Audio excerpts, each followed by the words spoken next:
தாம் கேட்டிருந்தால் துணை முதலமைச்சர் பதவியை கூட முதலமைச்சர் விஜய் கொடுத்திருப்பார் என பிரேமலதா விஜயகாந்த் தெரிவித்துள்ளார். கோயம்பேட்டில் உள்ள கட்சி அலுவலகத்தில் நடைபெற்ற மாவட்ட செயலாளர்கள் ஆலோசனை கூட்டத்தில் கலந்து கொண்டவர் செய்தியாளர்களை சந்தித்தார். சோபா செட்டிற்கோ பணத்திற்கோ பதவிக்கோ ஆசைப்படாமல் இருக்கும் கூட்டணியை மதித்து அதிலேயே இருப்பதாக கூறினார். தோல்விகள் என்பது இறுதியானது கிடையாது என்றவர், மாற்றம் என்பதே உண்மையானது. எனவே எப்போது வேண்டுமானாலும் தேர்தல்கள் வரலாம் என்றார்.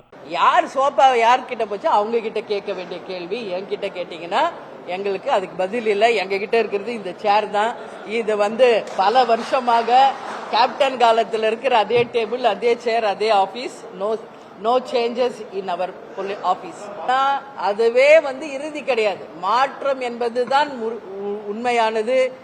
Anything can change any time.